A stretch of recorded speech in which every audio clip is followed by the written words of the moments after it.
Bienvenue sur un nouvel essai de Caroom. Voulant faire oublier un Kadjar au succès plus que relatif, le nouveau Renault Austral arrive sur le marché avec de fortes ambitions, mais a-t-il toutes les cartes en main pour rivaliser avec le Peugeot 3008 ? Découvrez-le dans notre nouvel essai auto.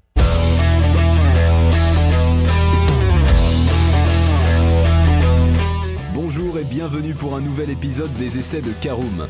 Chaque mercredi, on vous partage nos expériences, avis et notes sur les modèles que nous essayons pour répondre au mieux à vos besoins sur l'automobile.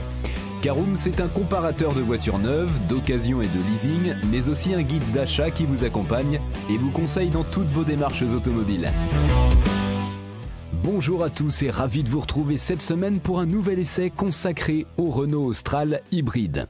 Un sommaire en 5 parties, tout d'abord l'extérieur et le design, en deuxième partie le poste de conduite et l'habitabilité de notre Renault Austral. Nous verrons en troisième partie ce qu'il vaut sur la route, en quatrième partie nos notes et avis sur l'essai et nous terminerons par un bilan global de notre essai du Renault Austral.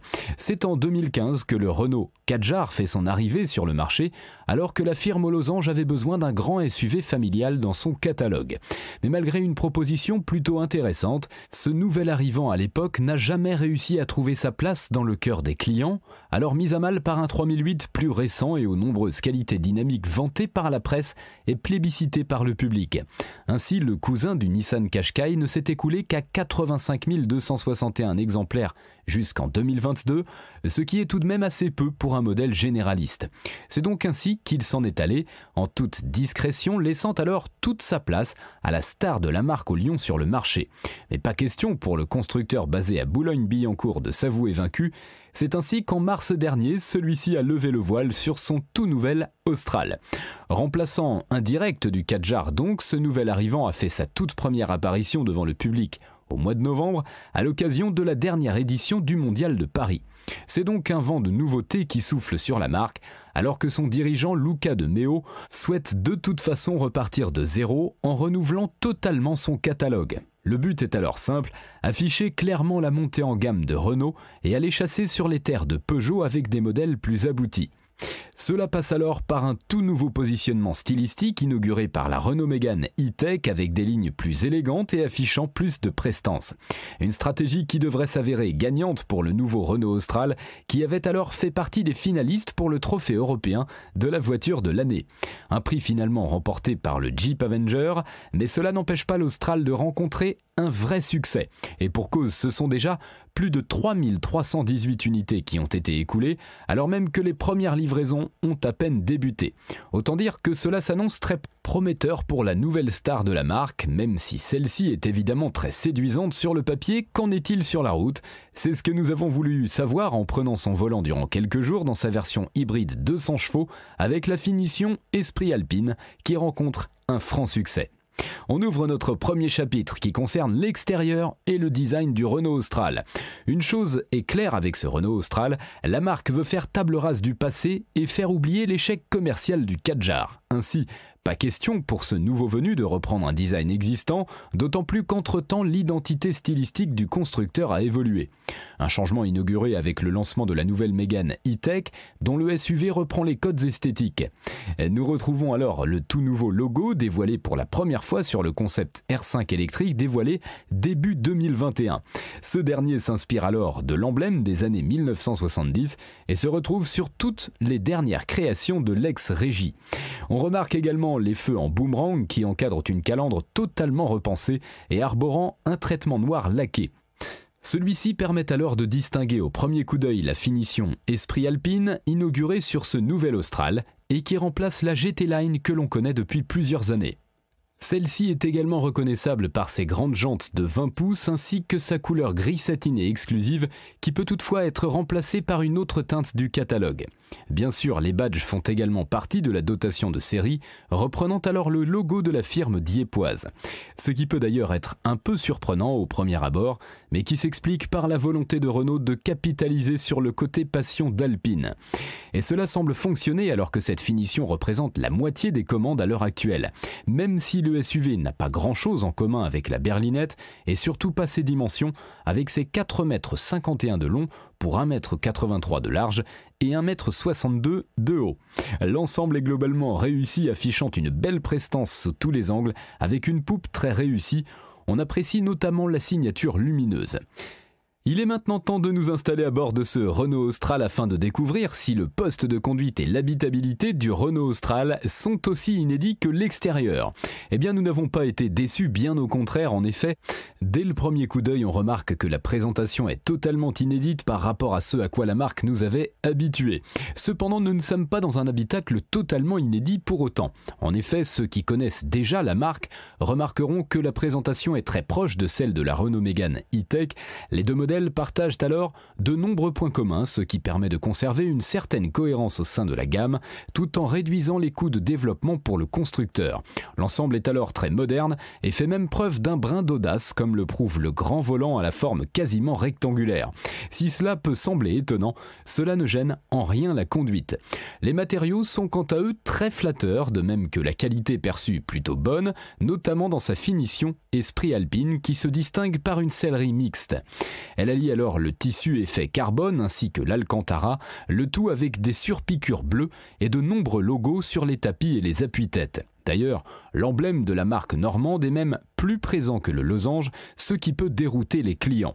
De son côté, le conducteur profite d'une position très confortable, bien installé dans un siège réglable électriquement et offrant une grande amplitude pour tous les gabarits. La conduite est facilitée par un combiné numérique de 12,3 pouces positionné un peu trop bas selon nous. Il est alors associé à un écran tactile de 12 pouces en position verticale. Celui-ci est équipé du dernier système d'infodivertissement fourni par Google et offre une réactivité très appréciable. Enfin, le volume du coffre est compris entre 555 et 1455 litres. Allez, on passe à notre troisième partie, voyons ce que vaut notre Renault Austral sur la route. Après avoir fait un petit tour du propriétaire donc de ce Renault Austral, il est temps de prendre le volant et de voir ce que celui-ci a vraiment sous le capot. Juste avant cela, il est tout de même intéressant de faire un petit focus sur la gamme de motorisation, d'autant plus que celle-ci ne comporte pas la moindre alternative purement théorique. Pas de diesel non plus pour le SUV qui se veut plus vert que jamais. Ainsi, les clients pourront opter pour un 3 cylindres 1,2 litre micro-hybride ainsi qu'un autre bloc 4 cylindres 1,3 litre également doté d'un système 48 volts avec un alterno démarreur. Une solution qui permet alors de réduire la consommation lors des démarrages notamment. Il est également possible de jeter son dévolu sur une déclinaison full hybride E-Tech qui associe alors un moteur essence ainsi que 2 moteurs électriques. Le tout développe alors une puissance totale de 200 chevaux et 410 Nm de couple. C'est justement cette version que nous avons pu essayer durant quelques jours. Si celle-ci n'avait au départ pas vraiment fait l'unanimité auprès des journalistes en raison de quelques petits problèmes liés à la motorisation hybride, le constructeur affirme avoir retravaillé la chaîne de traction afin de rendre la conduite plus fluide et agréable. Il faut également savoir que le SUV ne reprend pas la plateforme du Renault Kadjar, mais qu'il repose sur la base technique CMF-CD de l'actuel Nissan Qashqai. Une évolution qui bénéficie alors évidemment au comportement routier mais également à l'agrément de conduite alors que son devancier avait été critiqué pour son caractère très pâteau.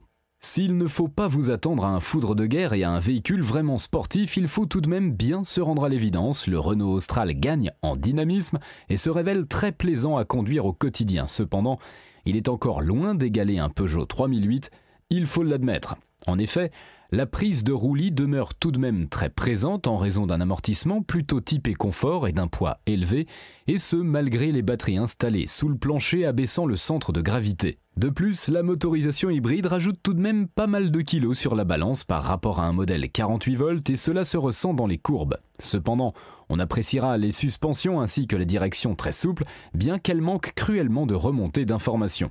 Mais ce qui nous aura le plus surpris durant cette prise en main, c'est probablement le diamètre de braquage. Celui-ci est en effet très court, surtout pour un véhicule de cette taille. Un petit tour de force que l'on doit notamment au système 4Control avec les roues arrière directrices, disponible en option moyennant 1800 €. Pas forcément indispensable, mais bien pratique tout de même. Et qu'en est-il de la motorisation hybride ? Eh bien, celle-ci demeure perfectible selon nous, notamment en ce qui concerne le passage entre l'électrique et le thermique qui se fait un peu trop brutalement. En effet, Le 3 cylindres a alors tendance à monter un peu trop dans les tours sans raison au détriment de la consommation et du confort auditif. La boîte automatique à crabot est également un peu décevante, alors qu'elle donne quelques à-coups et qu'elle est un peu trop lente, quel que soit le mode de conduite sélectionné. Il y en a 4, à savoir confort, éco, sport et perso. On appréciera tout de même la possibilité de choisir la puissance de la régénération au freinage, bien que la pédale de frein ait un feeling trop peu naturel et agréable.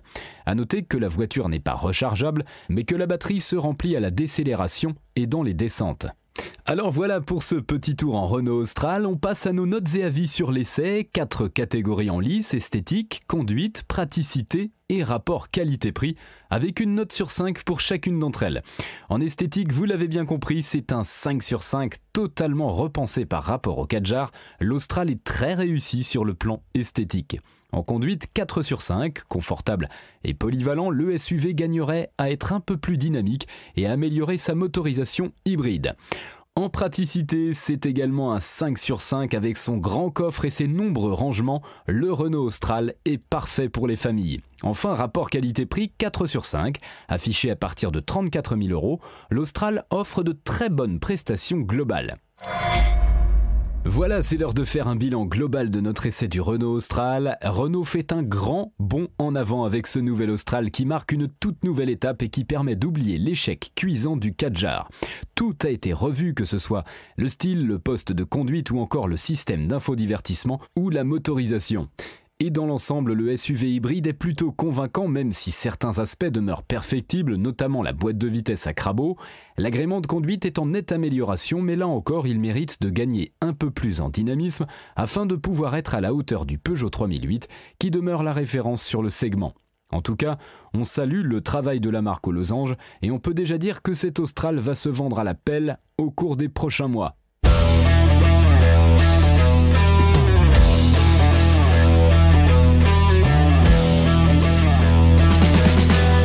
Et bien voilà, on en a fini pour cet essai. Si vous souhaitez avoir davantage d'informations, n'hésitez pas à aller lire l'article en entier. On a mis le lien dans la description, plus quelques bonus. Vous pouvez également le retrouver en tapant Caroom, essai Austral hybride sur Google. Et si vous avez encore des questions, vous pouvez laisser un commentaire sur l'article ou les poser sur notre forum. Merci d'avoir écouté cet épisode jusqu'au bout. S'il vous a plu, n'hésitez pas à vous abonner au podcast depuis votre plateforme préférée, à le partager autour de vous et sur vos réseaux sociaux. On en profite aussi pour vous demander de nous laisser une note et un avis sur Apple Podcast. Votre avis nous aidera à gagner en visibilité, ce serait vraiment sympa de votre part. Si vous souhaitez vous renseigner davantage pour l'achat d'une voiture neuve ou d'occasion, ou que vous voulez encore plus de conseils et de bons plans, rendez-vous sur www.caroom.fr. Si vous avez encore des questions, des remarques ou des recommandations, n'hésitez pas à nous contacter sur nos réseaux sociaux. Merci encore et à mercredi prochain pour un nouvel essai du podcast de Caroom.